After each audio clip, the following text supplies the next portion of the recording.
స్థుతులు చెల్లించాలి. మనం ఎంత ప్రార్థన చేసినాను, మనం ఎంత మరి ఆరాధన చేసినాను పరలోకానికి వెళ్తున్నామనే విశ్వాసం ఉంటున్నాను. ఒక సహోదరుడైతే ప్రార్థన చేస్తూ చేస్తూ చేస్తూ నిద్రలోకి వెళ్ళిపోయాడు. నిద్రలోకి వెళ్ళిపోయిన తర్వాత నిద్రలో ఆయన కళ దర్శనం ఏమనిపించిందంటే పరదేశంలోకి వెళ్ళిపోయాడు. అక్కడికి వెళ్ళిపోయిన తర్వాత దేవదూత ఆపేసిందంట. దేవదూత ఆపేసి నేను లోనికి వెళ్తానంటే నీకు ఇది 1000 పాయింట్లు ఉన్నాయి.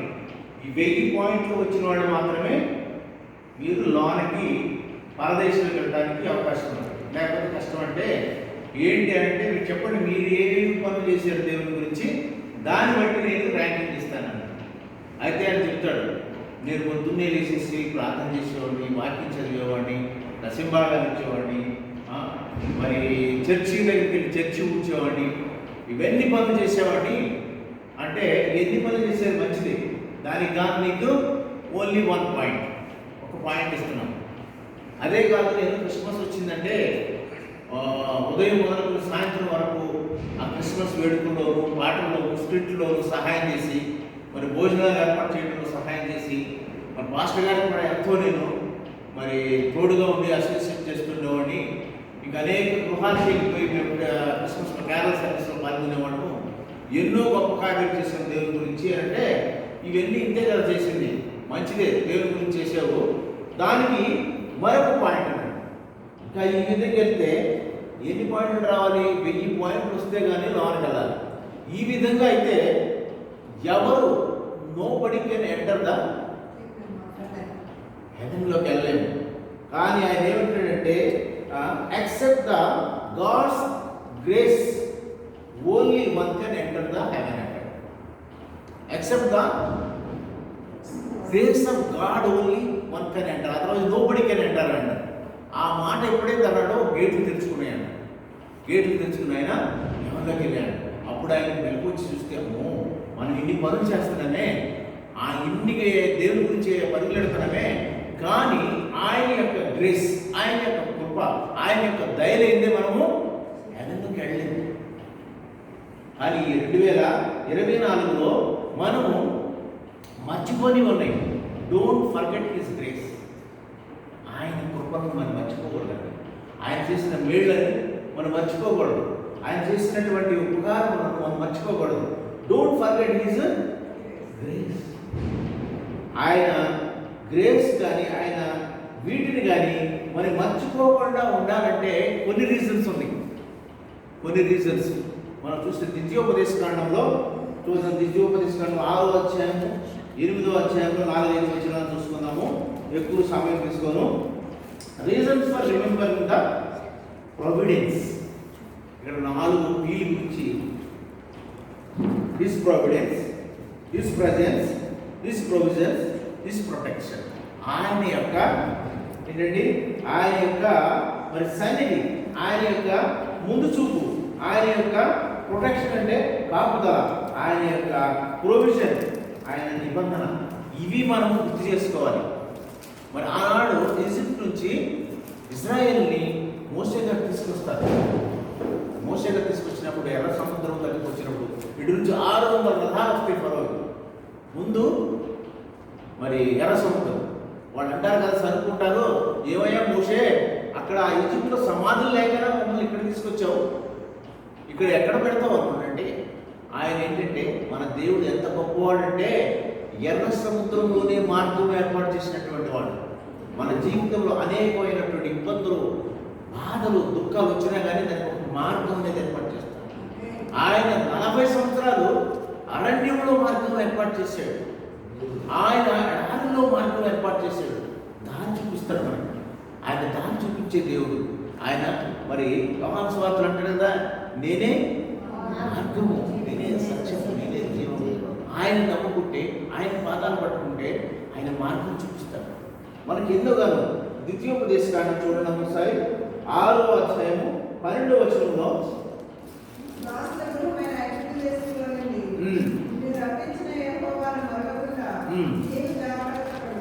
చూడండి, మనం జాగ్రత్తగా ఉండాలి, అది మర్చిపోకూడదు.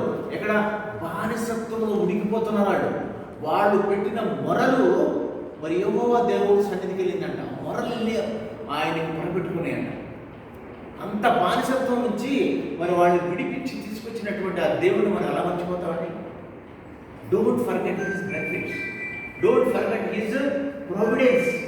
ఆయన యొక్క ముందు చూపు చూడండి, ఆయన ముందు చూపు ఎంతగానో ఉండబట్టే ఆ యొక్క ఐగుప్తుల బంధకాల నుంచి మనందరం తీసుకొచ్చేసారు. ఆయన పాలు తేలు కారినటువంటి మరి కానాను దేశాన్ని తీసుకొస్తున్నాడే. మన how can you forget his providence? ఆయన ఎంతగానో ముందు చూపు చూసి ఎంతగానో మన భవిష్యత్తు ఆలోచించేసి మనల్ని ముందుకు నడిపించాడు. అదేవిధంగా చూస్తే దుట్రామి ద్వితీయోపదేశకాండము 6వ అధ్యాయం 22వ వచనం ఒకసారి చూడమ్మా.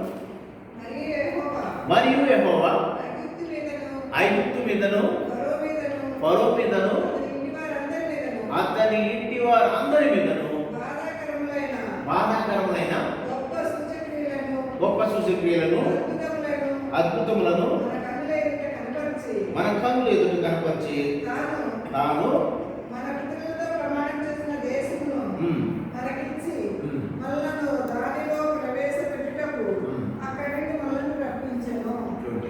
అటువంటి మరి దేవుడు ఆయన అప్పటి ప్రమాణాలు గుర్తు చేసుకుని మరి పాలు తేలు కానటువంటి కానాను తీసుకెళ్ళడానికి తీసుకెళ్ళాడు. ఇవన్నీ కూడాను మనం ఎట్లాగా మన పిల్లలకు చెప్పాలంటే యేసుక్రీస్తు వారు యెహోవా దేవుడు ఈ మేలు చేశాడు, ఎరుకో పట్టణాన్ని జయించడానికి ఇచ్చాడని చెప్పడానికి మనకి ఏదైనా కారణాలు ఉన్నాయంటే ఎవిడెన్స్ ఉండాలి. అందుకని మన పితరులు చేసినటువంటి గొప్ప కార్యాలను మర్చిపోకూడదు. మన పిల్లలకు కూడా చెప్పాలి, మన దేవుడు చాలా గొప్పవాడు, మన దేవుడు ఆదరణకర్త, మన దేవుడు మనల్ని వదలకు విడవగా రక్షించేవాడు. ఆయన సన్నిధిలో సమస్తము దొరుకుతాయి అని మనము ఎప్పటికీ మరి మర్చిపోకూడదు. అదేవిధంగా చూస్తే ఇంకా ముందుకెళ్ళి చూస్తే remember his provisions in your life. ఆయన చేసిన నిబంధనలను నియమాలను మనం మర్చిపోకూడదండి. అదే ద్వితీయోపదేశకాండం 6వ అధ్యాయం 23వ వచనం ఒకసారి చూడండి. తాను మన పితరులతో ప్రమాణం చేసిన దేశమును మనకిచ్చి మనలను దానిలో ప్రవేశపెట్టుటకు అక్కడి నుండి మనలను రప్పించెను. చూడండి, ఎక్కడి నుంచి? బంధకాల నుంచి, బానిసత్వం నుంచి, అక్కడి నుంచి మనం రప్పించి తీసుకొచ్చారని అవన్నీ గుర్తు చేసుకోవాలి. ఇవన్నీ చేశాడు కదా అని మర్చిపోకూడదు. వాడు వచ్చేసి మోషే గారు కొండ మీదకి వెళ్తున్నాడు, ఏం చేశారంటే బంగారం దూడగా చేసుకుని గొంతులు వేసుకుని పాటలు వేశారు. Don't forget his benefits, don't forget his blessings. ఆయన ఎన్నో ఉపకారాలు చేశాడు, అవన్నీ కూడా మనం మర్చిపోకూడదు. ద్వితీయోపదేశకాండం 8వ అధ్యాయం 3వ వచనం 4వ వచనం ఒకసారి చూడండి. ద్వితీయోపదేశకాండం 8వ అధ్యాయము ఆహారము వలనే యెహోవా సెలవిచ్చిన ప్రతి మాట వలన నరులు బ్రతుకుదురని నీకు తెలియజేయుటకు ఆయన నిన్ను అణచి నీకు ఆకలి కలుగజేసి నీవే గాని నీ పితరులే గాని ఎన్నడెరుగని మన్నాతో నిన్ను పోషించెను. చాలా చూడండి, మన్నాడు తెలిసి ఎవరికైనా ఆ మన్నాతో పోషించారు. అవన్నీ హౌ కెన్ వి ఫర్గెట్? ఎలా మర్చిపోతున్నాం? 40 సంవత్సరాలు ఉంటే చెప్పులు అరగలేదు, బట్టలు మాయలేదు, ఆహారం కోసం ఎక్కడొస్తుంది? ఎన్ని లక్షల మంది, అన్ని లక్షల మందిని పోషిస్తూ మరి హౌ ఇట్ ఈస్ పాసిబుల్? మనం ఎలా మర్చిపోతాం? ఆయన చేసినటువంటి అలాంటి గొప్ప కార్యాలను మనం పంచుకుంటూ ఉండాలి, తలపోసుకుంటూ ఉండాలి.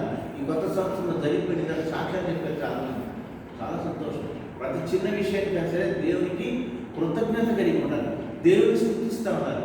ఈరోజు జరిగింది, మేము మా కారు ఒకసారి తీసుకెళ్తే, మా కారు తెలుసు కదా, 18 years ఎక్స్పీరియన్స్, దాన్ని మార్చట్లేదు. ఒక మెకానిక్ తీసుకెళ్తే ఆయన ఏమన్నాడు, సార్ ఇది గేర్ బూస్టరు, గేర్ మాస్టరు ఎన్ని మార్చేయాలి, క్లచ్ ఆయిల్ది, తర్వాత బ్రేక్ సరిగ్గా పట్టలేదు అన్నాడు. దీంట్లో ఎంత ఖర్చు అవుతున్నా 6,000 అవుతుంది అన్నాడు. సరేనండి ప్రార్థించి అమ్మేద్దాం అనుకుంటే ఇది ఎంత ఖర్చు పెడుతుందని ప్రార్థన చేసి ఇంకో మెకానిక్ తీసుకెళ్తే అదేం లేదు సార్ అని బ్రేక్ ఫ్లూయిడ్ ఓపెన్ చేసేసి దాంట్లో ఎయిర్ బ్లాకేజ్ అయింది అని బ్రేక్ తిప్పుతూ దాన్ని బయటకు వచ్చేలాగా కొంత ఆయిల్ తీసేసి మళ్ళీ ఫ్రెష్ ఆయిల్ వేసాడు. అది బ్రేక్ చక్కగా పడుతుంది. దేవుడు చేసే కార్యాలు ఎలా ఉంటాయంటే మనకి కనిపించవు. చూడండి, ఆనాడు ఐగుప్తు నుంచి తీసుకొచ్చినటువంటి దేవుడు మరి ఆకలి మనకి చూడండి, మన ఆకలి అదొకటే కదండి, దేవుని వాక్యం కూడా మనల్ని తృప్తిపరుస్తుంది. మన ఫుడ్డే కాదు, దేవుని వాక్యం చోట ఉంటుంది కదా, మరి దేవుని వాక్యము కాదు కానీ ప్రతి మాట వలన జీవిస్తాడు. మరి పౌలు గారు అంటాడు కదా, నా శరీరం నేను నలకొట్టుకోవాలంటాడు. నలకొట్టుకుంటే ఏం కావాలండి? శుద్ధి కావాలి. శుద్ధి అంటే ఏంటి? మనం చెప్పే శుద్ధి అంటే దేవుని వాక్యమే. శుద్ధితో దేవుని వాక్యంతో మనం నలకొట్టుకోవాలి. మేము చేస్తున్నాం, మెడిటేట్ చేయాలి. దేవుని వాక్యం చూస్తుంటే అంతక్రితం చదివిన వాక్యం మళ్ళీ చదువుతుంటే మళ్ళీ కొత్తగా ఉంటుంది. ఎలాంటి పరిశుద్ధాత్మ చేత ప్రేరేపించబడి రాయబడినటువంటి వాక్యం కాబట్టి ఎన్నో కొత్త ఒక వాక్యాన్ని మనం ఆగి చదివితే రకరకాల ఐడియాలు మనకే వస్తాయి.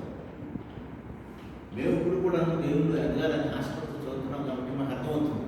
చదివిని కొద్ది అందుకే అంటారు కదా భక్తులు, చుట్టూ నిన్న తారా కన్నా మొదలు ఉంటాయి. మనం ఆయన వాక్యాన్ని చదువుతూ మర్చిపోకూడదు, ఆయన చేసిన వేళ్ళు మర్చిపోకూడదు. ఆయన ఏమంటారు? Don't forget his providence, don't forget his presence, don't forget his provisions, don't forget his protection. ఆయన మనకు రక్షణ దొరుకుతుంది. మరి దావీదు అంటారు కదా, ఆయన నా కోట, ఆయన నా కొండ, నా రక్షణ దొరుకుతుంది. ఆయన ఎలా మర్చిపోతామండి?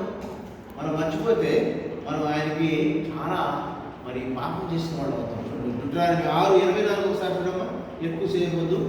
ద్వితీయోపదేశకాండం 6:24 కూడా ఏముంటుంది? మనకు నిత్యము మేలు కలుగుటకై యెహోవా నేటివలే మనలను బ్రతికించినట్లు మన దేవుడైన యెహోవాకు భయపడి ఈ కట్టడలన్నిటినీ కైకొనవలెనని మనకు ఆజ్ఞాపించింది. కట్టడాలు, నియమాలు, నిబంధనలు ఇవన్నీ కూడా మన ఆయనకు భయపడాలి. ఆయనకి భయపడితేనే మనం ఆయన అందించుతాం. మరి ఒక చోట ఉంటుంది కదా, బెత్తము వాడుతానే బెత్తం అవసరం వచ్చి మన దేవుడు కొడతాడు. కొట్టినప్పుడు అయ్యో మరి నేను నీ కార్యం చేసాడే, క్రైస్తవులకే బాధలు వస్తాయి. ఇక్కడ చూస్తుంటే మాస్టర్ గారు మనకు అర్థమవుతుంది. నేను మాస్టర్ గారు చెప్పారు కదా, దేవాలయం కడతామంటే దేవుడు సేవ చేయటువంటి మాటలు కాదు, అనేక రకాలుగా సైతాన్లు వస్తాయి, అనేక రకాలుగా అటాక్లు వస్తాయి. అది క్రైస్తవులతో వస్తాయి. వాటన్ని తాకుడికి అడ్డుకుని నిలబడి వాడి నిజమైన క్రైస్తవులు అవుతారు. మనకి సాక్షి జీవితం ఉండాలి. ఒక చోట ఉంటుంది కదా, మరి క్రియలు లేని విశ్వాసము మొత్తం ఏం ఉపయోగం? దానికి సార్థకంగా క్రియలు కలిగి ఉండాలి, సాక్షి జీవితం ఉండాలి. సాక్షి జీవితం లేకపోతే మనకి ఇవన్నీ కూడా వ్యర్థం. మరి కీర్తనలు 107 ఉండవచ్చు. కీర్తన గ్రంథము 107 ఇంకా చూడాలనుకుంటే సమయం ఉంది చాలా.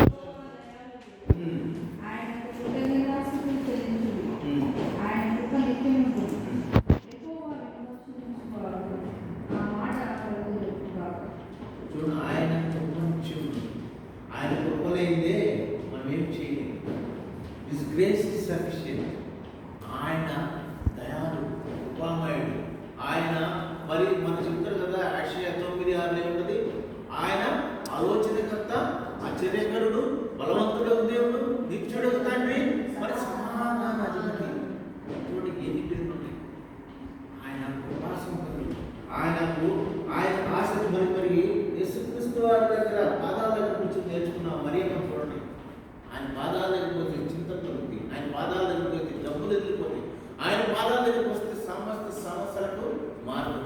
ఆనాడు ఏమో దేవుడు ముందుగానే మార్గం ఏర్పాటు చేసేయండి. అలసంతరం వీళ్ళందరూ తెలియదు. ఇప్పుడు పిచ్చోళ్ళ రండి మీరు, ఆ బరువు వస్తే ఏంటి, ఏడు వస్తే ఏంటి అని ఆయన ముందే ప్లాన్. మోసే కలపెట్టమంటాడు, కర్రల చాకులోనే చీలిపోయింది. How it is possible? It's only possible for the living God.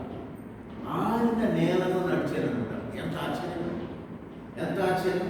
ఆరిన నేలను నడిచి వాడు అందరూ వెళ్ళిపోయిన తర్వాత ఏమైంది, వాళ్ళని రక్షించడానికి మరో 600 పర్వతాలన్నీ కూడా అందులో ఉండిపోయింది. అంటే వెనకాడు. అందుకనే ఆయన ఆశ్చర్యకాడు. అందుకని మన కొత్త సంవత్సరంలో 2025లో మనం ఎలా ఉండాలి? ఆయన పడి ఇందాక చెప్పారు కదా, నీ స్వబుద్ధి. మన స్వబుద్ధి పనికిరాదండి.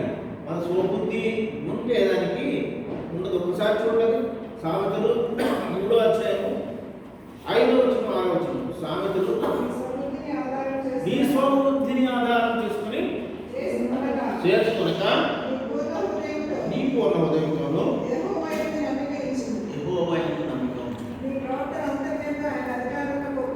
నీ ప్రవర్తన అంతటి కదా ఆయన ఎదుట ఒప్పుకోవాలి. మన త్రోవలు, మన కష్టాలు, మన బాధలు ఎన్ని వస్తాయండి? ఎవరికి లేవు? ప్రతి ఒక్క కుటుంబంలో ఉన్నాయి రకరకాలు. మనం అనుకుంటాం పెద్ద ఆఫీసులు అయిపోయాం, రిటైర్డ్ అయిపోయి ఉన్నాయి.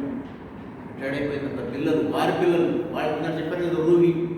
మరి రూబీ గురించి చెప్తున్న అమ్మమ్మ కళ్ళు నీళ్ళే వచ్చేస్తారు. ఇది ఎంత ప్రేమ! మనకు తప్పదు. మనం అనుకుంటే అన్ని బంధకాలు తిరిగిపోయి కాదండి. ఇది దేవుడు ఇచ్చినటువంటి ప్రేమ బంధం. అందుకని ఆయన మీద మన స్వబుద్ధిని ఆధారం చేసుకుంటే ఏం జరగదు. ఆయన మీద ఆధారపడితే ఈ పూర్ణ హృదయంతో ఆయన దగ్గరికి రండి. ఆయన మీద ఆధారపడితే ఈ క్రొత్త సంవత్సరంలో మనకు అనేకమైనటువంటి మేళ్ళు, ఈ మార్గాలన్నీ భావాలన్నీ ఆయన సేవలు చేస్తారు. ఇంకో చోట అంటారు కదా, in his times makes everything is beautiful. ఆ సమయం రావాలి. ఆ సమయం వచ్చినప్పుడు అనుకోకుండానే అన్నీ చక్కగా సరళంగా ఏర్పడిపోతాయి. ఇంకొకటి చూద్దాం రండి ముందుకెళ్ళి. మరి దేవునితో మనం రెండవదిగా నిబంధన పెట్టుకుని ఉండాలి.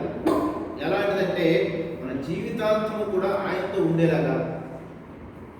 మనకు తెలుసు కదా, ఎంతో బలార్జుడు, మహాబలార్జుడైనటువంటి మన సంసోను ఏం చేశాడు? పాపంతో కళ్ళు మూసుకొని కళ్ళు పనులు పట్టేసి దేవుని దగ్గర నుంచి ముందుకు వెళ్ళిపోయి నాశనం. మరి అదేవిధంగా ఎగ్జాంపుల్ చూడండి, పాపాన్ని విడిచి పారిపోయినటువంటి యేసేపు మనకు తెలుసు, అతి నీతిమంతుడు. ఆయన పై వస్త్రం కూడా వదిలేసి పారిపోతాడు. మనం కూడా ఈ కొత్త సంవత్సరంలో పాపాన్ని వదిలిపెట్టి పాపాన్ని దూరంగా పారిపోతే దేవుని మార్గాలన్నీ కూడా మనం సరళం చేయకూడదు. అందుకనే చూడండి, మరి కీర్తనలు 55:17 ఒకసారి చూడమ్మా. కీర్తనలు 55:17 సాయంకాల సమయము, ఉదయము, మధ్యాహ్నమని దేవుడిగా చెప్తూ ఉంటారు.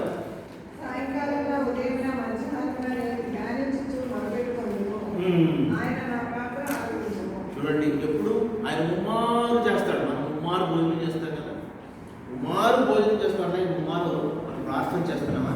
ఆయన చూడండి, సాయంకాలం ఎందుకంటాడు? ముందు ఎవరైనా ఏం చేస్తారు? ఉదయమే కదా, తెల్లవారుదామనే మొట్టమొదటి మరి ఆయన్ని ఇవ్వాలని మన ప్రయాసం. ఇది సాయంకాలం ఎందుకంటాడంటే తెలుసా మీకు? సాయంకాలం పూట ఆయన పతనం మొదలైంది. సాయంకాలం పూట అందరూ యుద్ధం చేస్తుంటే మిద్ది పైకి వెళ్ళి ఎవరిని చూస్తారు? బెత్షెబా చూస్తాడు. చూసి ఆయన జీవితంలో లేనటువంటి మచ్చ తెచ్చుకుంటాడు. అందుకని ఈయన సాయంకాలం అనేది మొదలుపెట్టాడు. ఎక్కడి నుంచి అంటే సాయంకాలం, మనం ఏమంటే ఉదయం, మధ్యాహ్నం, సాయంకాలం అంటాం. ఈయన రివర్స్లో వస్తున్నాడు. ఎందుకంటే నేను చేసింది అక్కడ తప్పు కాబట్టి ఆ తప్పును గుర్తుంచుకొని పశ్చాత్తాపంతో దేవుని వల్ల మరి ముమ్మారు ప్రార్థన చేసి మరి ప్రవక్త వచ్చినప్పుడు ఒప్పుకుంటాడు, అయ్యా ఆ వ్యక్తి నేనే. అలాగే మనం కూడా ఈ కొత్త సంవత్సరంలో మరి ముమ్మారు సాధ్యమైనంత వరకు ఆయన సన్నిధిలో కనపడటం. ఆయన సన్నిధిలో కనపడితే మన మార్గాలన్నీ సరళమవుతాయి. ఆయన సన్నిధికి వస్తే మనకు సంతోషం, మనకు ఆనందం, మనకు నిత్యమైనటువంటి కృప. ఇంకా ముందుకెళ్ళి చూద్దాం రండి. ఆయన మీద ఆధారపడదాము మనం అందరము. ఆయన మీద ఆధారపడితే మనకి ఎన్నో బ్లెస్సింగ్స్ అనమాట, ఎన్నో బ్లెస్సింగ్స్. మొట్టమొదటిగా ఆయనకి మనకి ఉన్నటువంటి స్థానము. మరి నాకు చెప్పారు కదా సూచన ఏంటి? మొట్టమొదటి ఎవరు? మీరు మొట్టమొదటి ఎవరు ఆయనకి ఇస్తే మనం అనంతం వరకు మనం కాపాడుతూ ఉంటారు. ఆయన మొట్టమొదటిగా ఆయన మనము పూజించేలాగా, ఆయన మనం ధ్యానించేలాగా, ఆయన సన్నిధికి రావాలని, మరి నిజమైన దేవుడిని పూజించాలని చూద్దాం రండి ఒక్కసారి.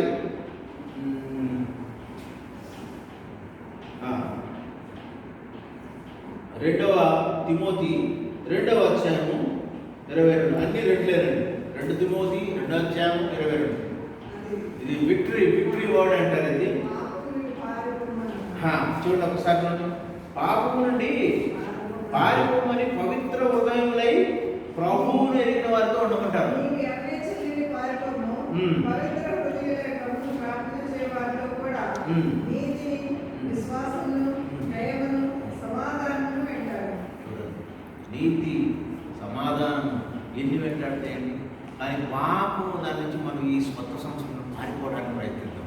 పాపం అనేది మరి యోగు గారు అంటారు కదా, మరి నా కళ్ళతో నిబంధన చేస్తున్నాను, ఒక్కనేసి కన్నిక నెల చూడగలను, వాళ్ళ నిబంధన చేసుకోవాలి. ఇంకో భక్తుడు అంటాడు కదా, మరి అంగవైకల్యంతో పరలోకానికి వెళ్ళే కన్నాను నా ఒక చెయ్యి ఇబ్బంది పెడుతుంటే చెయ్యి నరికేసుకుంటాను అంటాడు, ఒక కన్ను ఇబ్బంది పెడుతుంటే కన్ను పెరిగేసుకుంటా అంటాడు. What a decision. మనం కూడా ఈ కొత్త సంవత్సరంలో ఎలా ఉండాలంటే పాపానికి దూరంగా పారిపోయేలాగా, పాప క్రియల నుండి దూరం వెళ్ళేవాళ్ళగా మనం నియమించుకోవాలి, మనం ప్రతిజ్ఞ చేసుకోవాలి. మరి ఇంకా చూస్తే ఎప్పుడు ఆయన మొదటి స్థానం ఇవ్వాలి, ఎప్పుడు ఎల్లప్పుడూ అనినిత్యం. అందుకనే మన జీసస్ లవ్ వర్షిప్లో 5:30కి మొట్టమొదటి స్థానం ఆయనకి ఇస్తున్నాం. అందుకని ఎంతమంది బ్లెస్ చేయబడతారు నేను ఎప్పటికీ చూస్తాను. మరి అనేక మంది వస్తారు, అంత తెలవాలని ఎంతమంది లెగుస్తున్నారండి.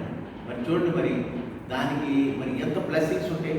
ముందు ఆయనకి స్థానం ఇస్తే ఆ వాక్యంలో చూడండి, సామెతలు 3:9, సామెతలు 3వ అధ్యాయం 9వ వచనం 10వ వచనంలో ఉంటాయి. మీ రాబడి అంతకందు మీ ప్రథమ ఫలము ఆయన ఇవ్వడు. ఇంకా ముందుగా సామెతలు 3వ అధ్యాయం శాస్త్ర భాగం ఇచ్చే యెహోవా గర్వము మీ రాబడి అంతకు ప్రథమ ఫలము ఆయన ఇవ్వడు.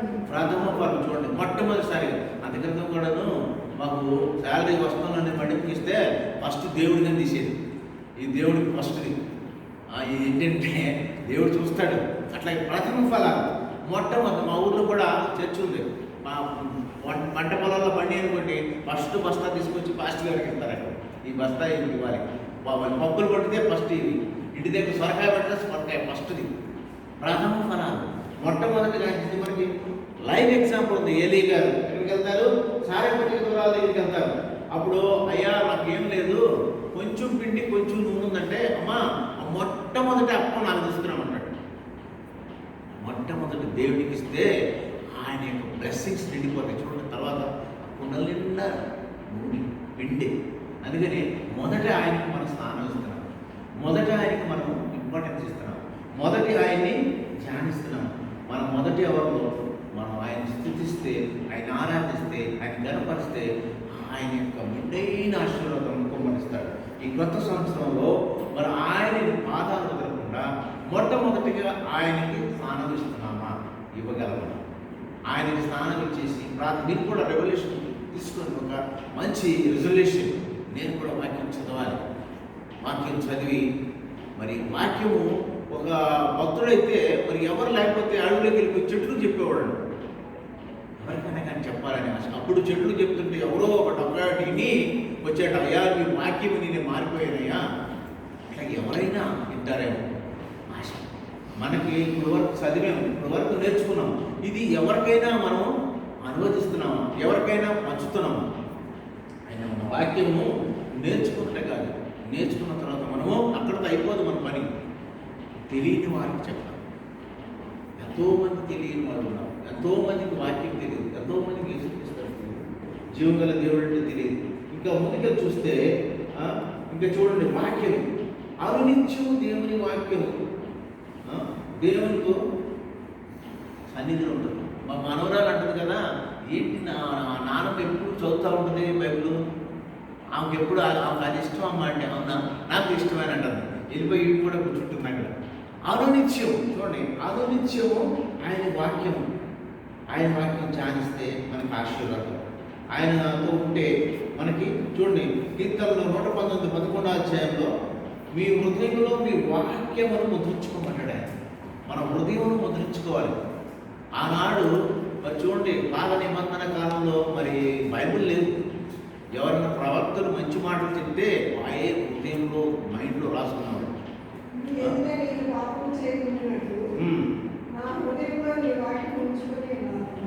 చూడండి, మన హృదయంలో దేవుని వాక్యం ఉందనుకోండి, అది పొడుస్తూ ఉంటుంది. How can we do the sin? ఎలా పాపం చేయగలదు? అందుకని కొన్ని వాక్యాలైనా మనం కంఠస్థం చేసి మన హృదయంలో ఉంచుకుంటే ఆ వాక్యాలే మనల్ని హెచ్చరిస్తూ ఉంటాయి, ఆ వాక్యాలే మనల్ని ఆపుతూ ఉంటాయి, ఆ వాక్యాలే మనల్ని కాపాడుతూ ఉంటాయి పాపంలో పడకుండా. మరి చూడండి, బైబిల్ మొత్తంలో మరి నీతిమంతులుగా ఉన్నారు ఎవరైనా అంటే మరి యోసేపు గారు, దానియేలు గారు అంటారు. వాళ్ళంతా పాపానికి దూరంగా పారిపోతారు. మిగతా వాళ్ళ గురించి ఏమైనా ఉందేమో కానీ నాకు తెలిసినటువంటి జ్ఞానంలో వీళ్ళిద్దరిని మరి చూడండి ఎంత మరి నిష్ఠగా పరిశుద్ధంగా ఉంటారు. పాపం అనేది మనల్ని సైతాన్ని పక్కనే ఉంటాడు, మనకి పక్కనే ఉండేసి మనం దావ తప్పించడానికి ప్రయత్నిస్తూ ఉంటాం. అందుకే మనము వాక్యం అనేది ఉంటే మన హృదయంలో సైతాన్ని దూరంగా వ్యతిరేకం వాక్యాన్ని జడుస్తాడు కూడా అనమాట. అందుకని వాక్యాన్ని మనం కంఠస్థం చేయాలి, వాక్యాన్ని మనం హృదయంలో ఉంచుకున్నాం, ఆ వాక్యమే మనల్ని కాపాడుతాడు.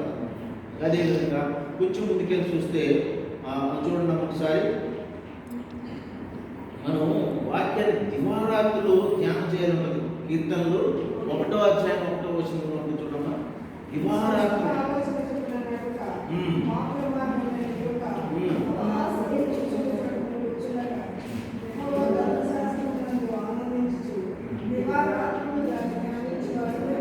ఎవరండి ధన్యులు? దేవుని వాక్యము దివారాత్రులు ధ్యానించేవాడే ధన్యులు. దివారాత్రులు టైం లేదు, మనకున్న ఈ అంత సమయం చాలండి జీవితం.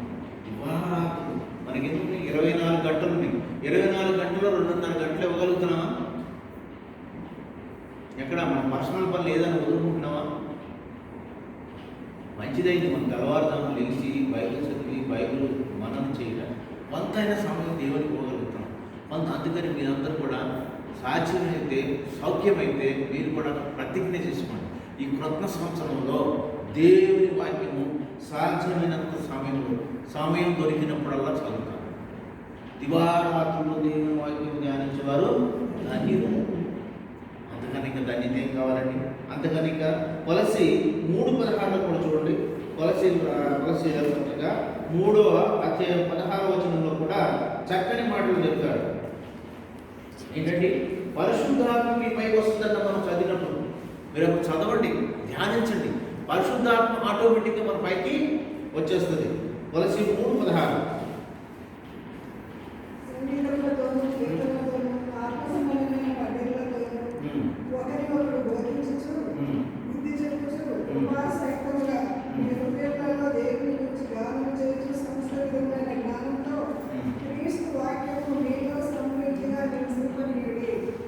మనలో నివసింపనీయండి. మన చూడండి, క్రీస్తు యొక్క వాక్యం మనలో ఉంటే మనకి ఈ పరిశుద్ధాత్మ మన పైకి వస్తాడు, మనతో మాట్లాడతాడు, మనతో అనేకమైనటువంటి పనులు చేయిస్తాడు. తర్వాత యోహాను సువార్త 14:26 ఉన్నది, ఆదరణకర్తయగు అనగా మన తండ్రి నామమును మనం అనుదించు ధ్యానించాలని చూడండి. యోహాను సువార్త 14:26 వచనంలో ఆదరణకర్త అనగా తండ్రి నామమును ఆదరణకర్త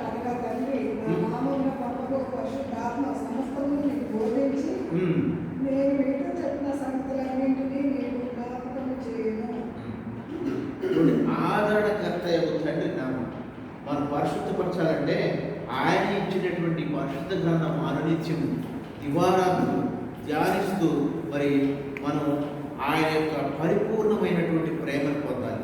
ఆయన యొక్క పరిపూర్ణమైన ప్రేమను పొందాలనుకుంటే సామెతలు 3:10 చూడమైన ఒకసారి చూడండి. ఆయన యొక్క పరిపూర్ణమైనటువంటి ప్రేమను, సంతోషాన్ని, దీవెనలు పొందాలంటే ఏం చేయాలండి? ఆయన జీవపు మాటలు, జీవవాక్యంతో చదువుతూ ఉండాలి. ఒకసారి సామెతలు 3:12 చూడండి.